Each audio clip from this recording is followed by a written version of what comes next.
Dassasaa Birruu, Baaroo Tumsaa, Elomoo Qilxuu, Jaarraa Abbaa Gadaa, Abishoo Garbaa, Hayilee Fidaa, Maannoo Mazannir, Hayila Maariyaam Gammadaa, Garasuu Dhukii, Asaffaa Shaaroo Lammii, Bakar Abdii, Caalii Shonee, Oliiqaa Dingilii fi mootummaan naannoo Amaaraa siidaalee yaadannoo naannicha keessa jiran kan uummata Amaaraa bakka hin bu'u jedhu buqqisaa jiraachuu beeksise.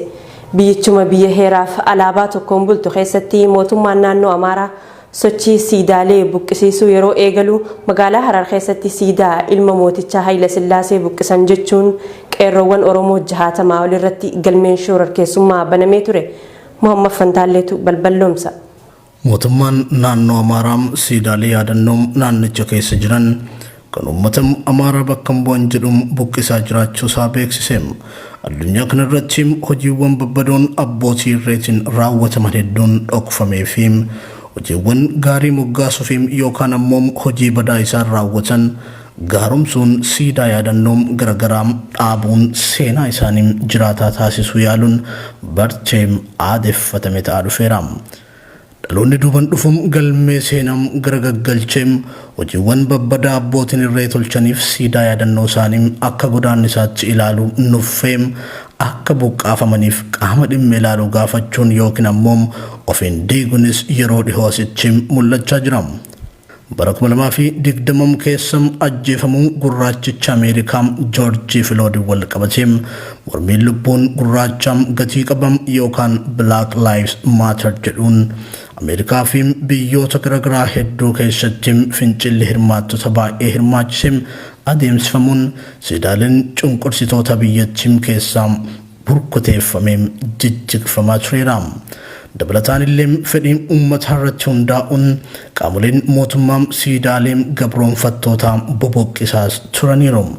Impaayera Itoophiyaa fedhii sabootaa malee humnaan ijaaramte keessattis olaantummaa yaadaa fi garee tokkootiin waggoota hedduuf geggeeffamaa kan turte biyyattiin siidaalee yaadannoo mootota abbaa irree fi ergamtoota mootii cunqursitoota danuun keessatti ijaaramaniiru. Yaadannoon yeroo dhihoo kan ta'e seenaan fincila diddaa gabrummaa Oromoo yookaan Oromoo Protest waggaa 2 duraan bifa ho'aa ta'een geggeeffamaa ture keessatti gaaffilee uummanni dhiheessee ture keessaa tokko siidaan Minilik magaalaa Finfinnee keessaa haa buqqa'u kan jedhu ture. Jijjiiramni aangoo qabsoo Oromootiin argame kun garuu gaaffii Oromootiin dugdagatuudhaan siidaa mootota cunqursitootaa dabalataan masaraa mootummaa keessatti ijaarsisee eebbisiisee ture. Kunis gaaffiin Oromoo kabaja dhabuu fi qaamni uummaticha bakka bu'u jiraachuu dhabuu kan agarsiisudha jechuun yeroo garaagaraatti qeeqni akka irratti ka'u taasisaa jira. dabalataan illee wallisaa Hacaaluu Hundeessaa ajjeefamuu isaan duratti dhimma siidaa sana dubbachuusaaf miidiyaalee mootummaa fi rogeeyyiiwwan dhuunfaadhaan qeeqni jabaan irratti kaafamee ture.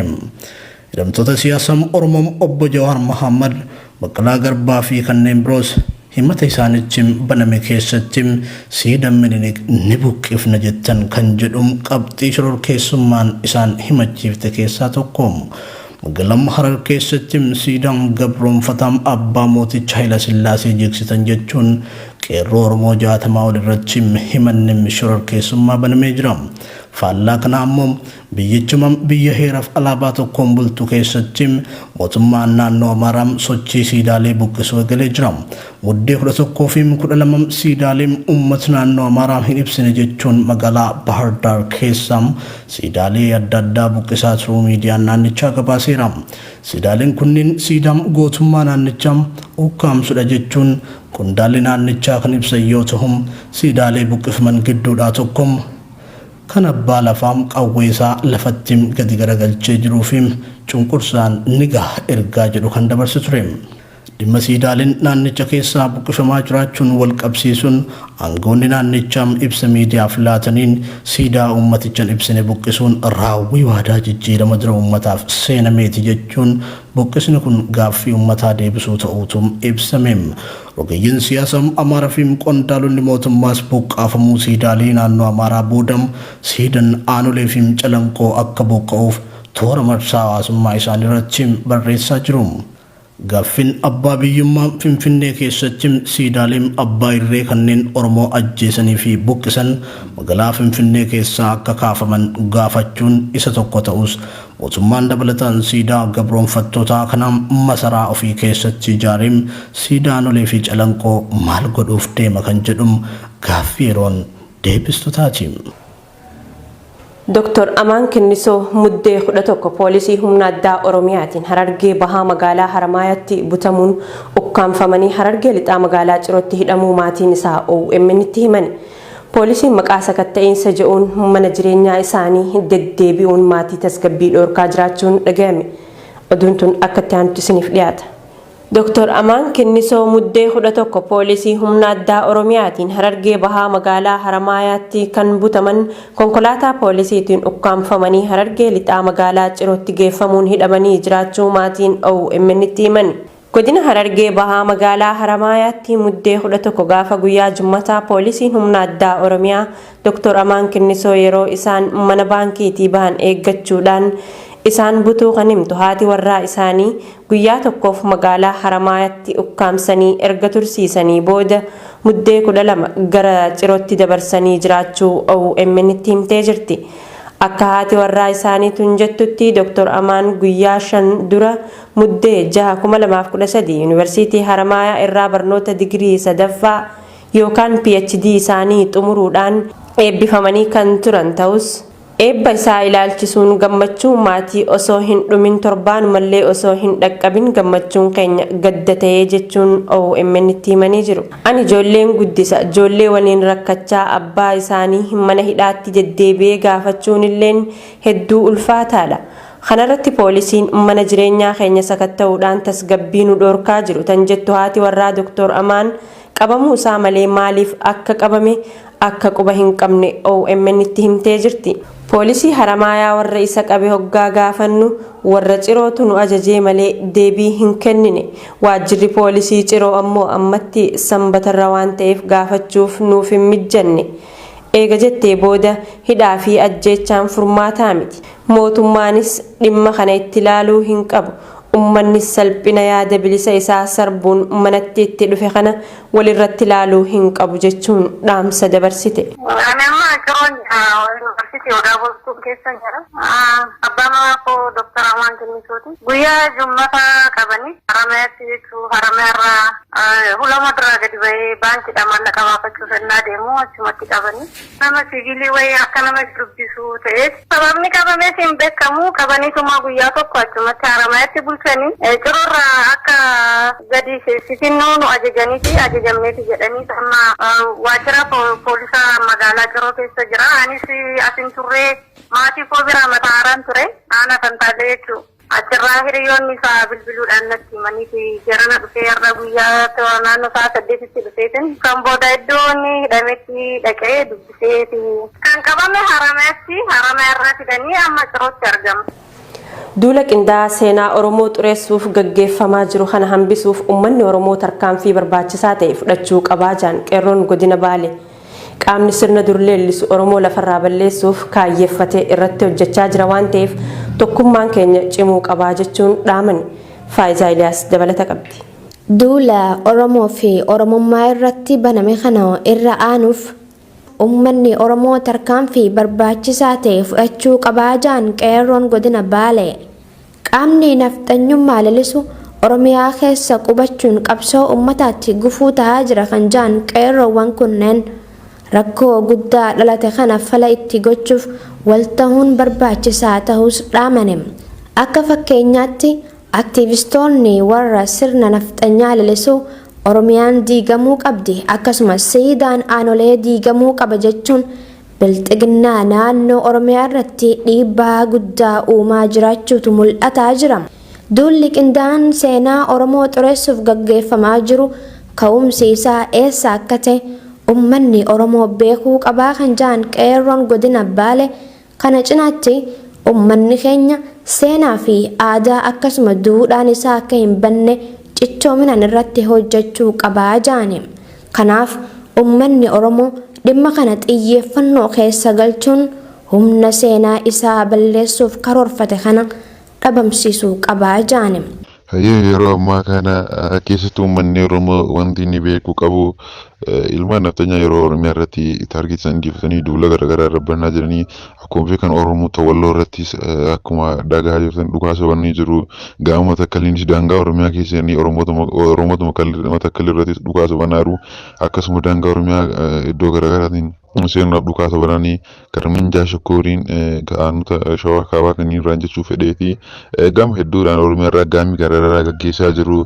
Sanirra dabree yeroo ammaa kanneen Oromiyaa keessa silaa wantoota heerri mootummaa nayyamteef hedduu cabsanii dalaga hojjetataa jiru.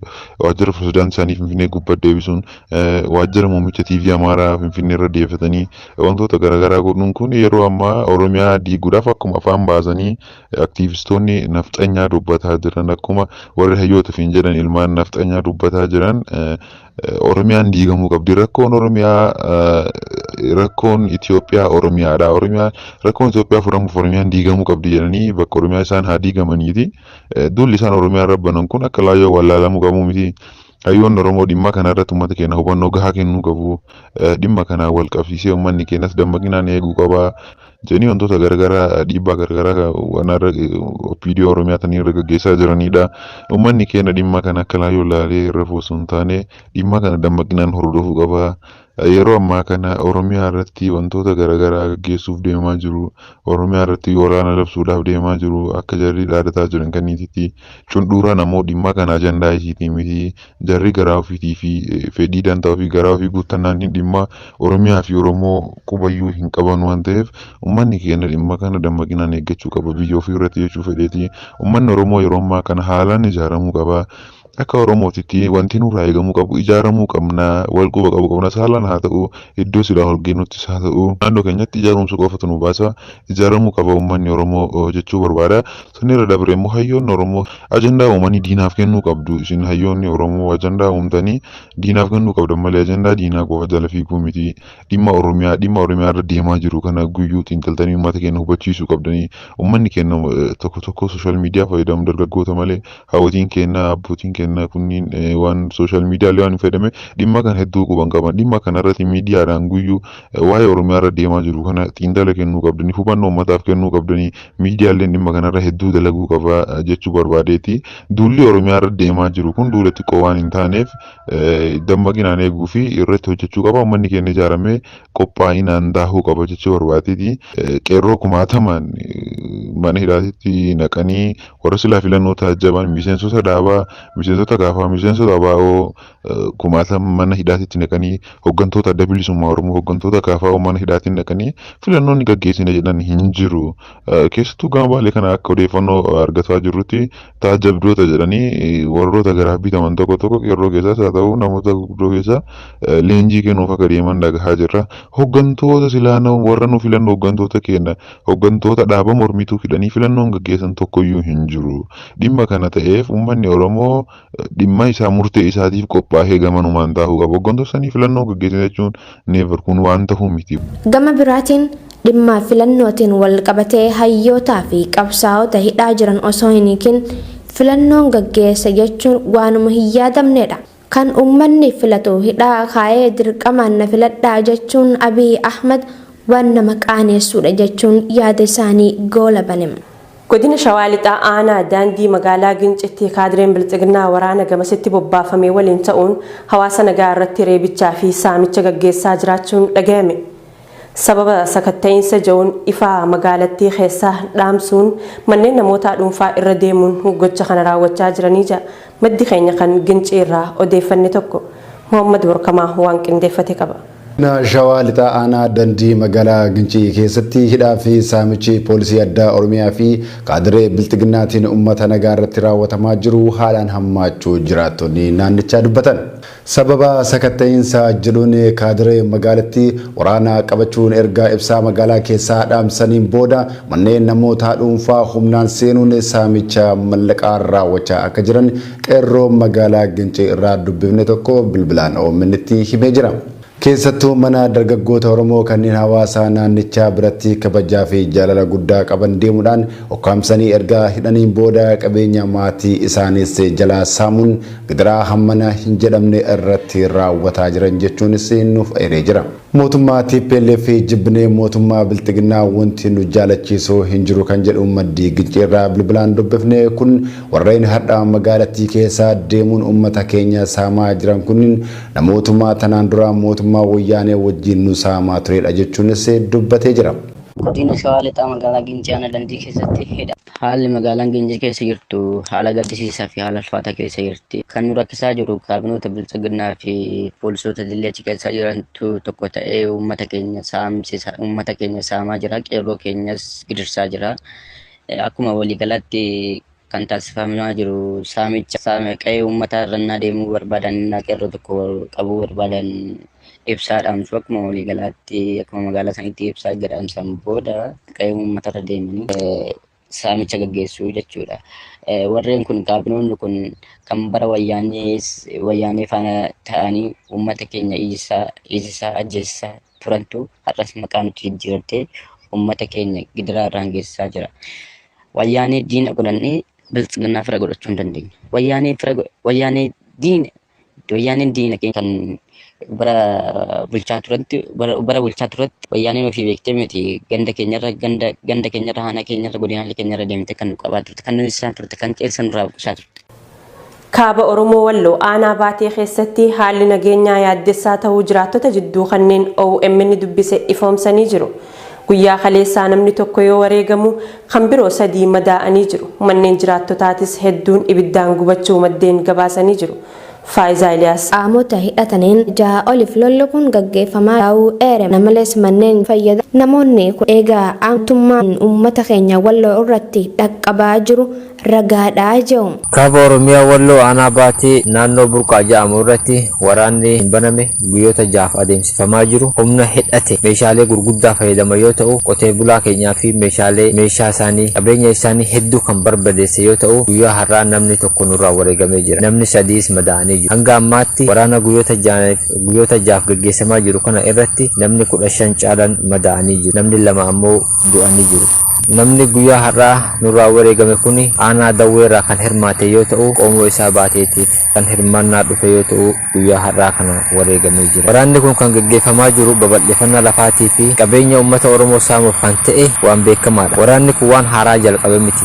Waggoota 7 kan gaggeeffamaa jirudha. Ganda Habilaaloo jedhamtu yookaan Araddaa Habilaaloo jedhamtu magaalaa xiqqoo lafa guddataa jirtu. Guutumaa guutuutti humni barii hidhate guutumaa guutuutti gubee jira. Hanga abbaatti araddaalee hedduu hanga 6-5 ta'an humni hidhate uummata Oromoo aanaa baatee irraa gubu. Uummanni Oromoo Walloo baatee kun yeroo baay'ee waraana diina walakkaa waan jiraniif diinni baay'ee itti roorrisaa jira. Uummata kana baay'ee miidhamanii jiru. Qabeenyi isaanii baay'een jara barbadaa'ee jira. Lubbuun nama hedduutis irraa badee jira. Lafa isaanii irraatis ganda isaanii irraatis buqqaanii jiru. Ummati kun baay'ee takka rakkatanii jiru. Ummati Oromoo bal'aan ummati Oromoo kutaa Oromiyaa guutuu keessa jirtan ummata Oromoo Walloo kana bira dhaabbadha. Oromoon Walloo lola irratti baname ofirraa faccisuun gama loltoota irraas lubbuun kan dabarte ta'uu maddi keenya garasii dubbifne OMN'tti himama. Rakkoo garasitti mudachaa jiru kana mootummaa naannoo Amaaraatti iyyatanis waraana kana dhaabuu fedhii waan hin qabneef hanga ammaatti hawaasni waraana kanaan weeraramaa jiraachuun odeeffannoo garasiin dhaqqabe kan mirkaneessuudha. Xumura irratti uummanni Oromoo bal'aan kutaa Oromiyaa keessa jiraatan uummata Oromoo Walloo bira akka dhaabbatan yaamicha dhiyeessan. Ilmaan Oromoo dabalatee lammiileen Itoophiyaa Saawud Arabiyaa magaalaa Jiddaa keessatti hidhaman rakkoo cimaa keessa jiraachuu dubbatani. Biyya Yemen keessattis rakkoo wal fakkaataan akka jiru kanneen OMN fi yaada laatan ibsanii jiru. Bal'inni oduu tanaa akka itti aanutti isiniif dhiyaata. Ilmaan Oromoo dabalatee lammiileen Itoophiyaa Saawud Arabiyaa magaalaa Jiddaa keessatti hidhaman rakkoo cimaa keessa jiraachuu isaanii OMN itti himan. Namoonni baay'inaan gara 700 olitti tilmaamaman kanneen ji'oota 8f mana hidhaa Riyaad turan gara biyyaa isin galchina jedhanii gara mana hidhaa Jiddaatti nu jijjiiran jedhu. garuu hanga ammaatti gara biyyaa nuun galchine rakkoo garagaraatiif saaxilamaa jirraa jechuun dubbatu. Riyaaditti mana hidhaa Haayir yookaan jahannama jaamuun beekamutti kan dararaan hedduu itti cimtu keessatti ji'oota 8 hidhamne kan jiran lammiileen Itoophiyaa dirmannaa dhaban kunneen achitti ji'oota 2 harkaa fi miila hidhamuu himani. Biyyatti galuuf gara Jiddaa erga geeffamanii immoo dararaan itti cimuu malee furmaata akka hin arganne dubbatu. Yeroo qorri jabaatee jiru kanatti uffata qaamaa waliin hidhaman malee jijjiirraa akka hin argatinillee himatu. Kana malees nyaata gahaa hin argannu, nyaata silaa nama tokkoof qoodamuutu. Kana malees nyaata gahaa hin argannu, nyaata silaa nama tokkoof qoodamuutu nama 3 fi 4 walitti nuuf kennama. Kan jaan lammiileen kunneen dararaan humnoota mootummaatiin itti cimu ibsuun uffata nurraa yaasanii cancalaan harka walitti nu hidhanii mana fincaanii keessatti uleen nu tuman jechuun gidiraa biyya ambaa keessatti mudatan boo'ichaan ibsu. Warra mana hidhaa Saudi Arabiyaa keessa jiru rakkoo hamtuu keessa jiru, rakkoo hamtuu nurra dabree ture. Amma waggaa tokkoof dinabaatii 10 akkas hidhamnee jirre erga hidhamnee Riyaadii hidhamnee turre dura Riyaadii san rakkoo hamtuu nurra gahaa ture. Baatii 8 achitti hidhamne mana hidhaa Haayir jedhamu jira, mana hidhaa Jahannam jedhanii maqaatti baafatan. Mana itti nama qixaatan jechuun itti nama adaban.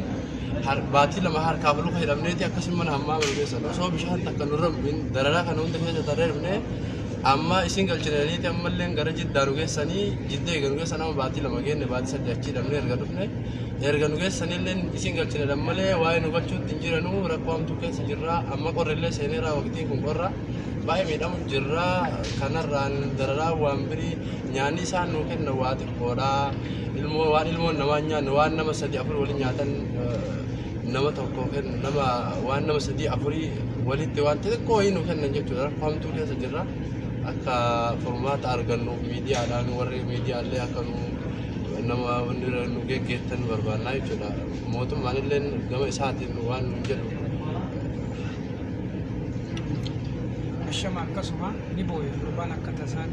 Lammiileen biyyoota biraa gargaarsa mootummaa isaaniitiin baafamanii gara biyya isaanii deebifamu.